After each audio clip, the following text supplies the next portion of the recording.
The main reason that we did this study was to determine what percentage of Americans consume low-calorie sweeteners.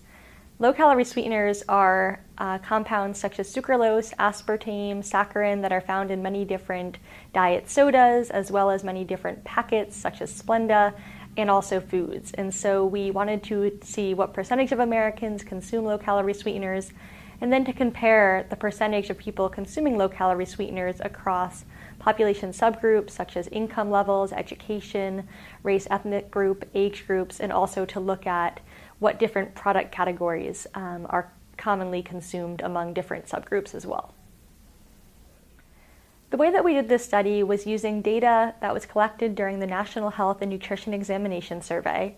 And the National Health and Nutrition Examination Survey, also known as NHANES, is a national level survey conducted in 2-year cycles. And during this survey, the researchers collect dietary data using what's called a dietary recall, which is basically a dietary interview where they ask participants everything that they ate and drank on the previous day.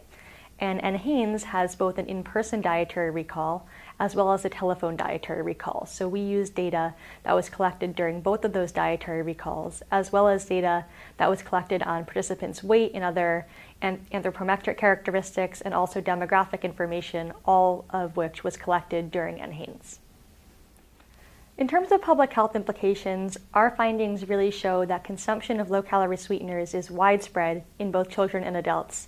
And this is important from a public health perspective because the consumption of diet soda and other sources of low-calorie sweeteners have been linked to obesity and diabetes in epidemiologic studies. However, whether these sweeteners are actually causally related to the onset of these conditions has yet to be determined. There's been many suggestions as to how these low-calorie sweeteners could be linked to obesity, and much of this comes from the rodent literature, and again, we need more studies in humans to really confirm this. But one of the mechanisms which makes a lot of sense is that because these sweeteners are so intensely sweet, that it may lead people to actually consume more sweetness or crave more sweetness. In the case of diet soda, sweetness really isn't paired with any calories, but in the case of a brownie or a cookie or a piece of cake, for example, we have sweetness which is paired with a lot of calories. And so if we are in some way promoting a preference for sweetness, then we may be also inadvertently promoting people or encouraging people to overconsume foods that are both sweet and highly caloric.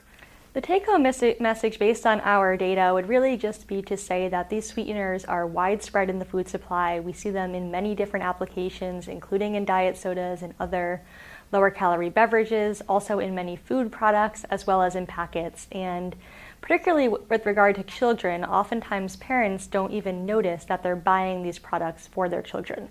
And just because something is labeled as no sugar added or sugar-free or light, and it may appear healthier, I would really encourage parents to take a look at the label and to really think about whether it's the best option for their children, not because there's any direct concern with what these sweeteners might do in terms of safety. They're all shown to be safe in terms of a toxicological perspective, but how they might affect weight and health, as I mentioned, is unclear.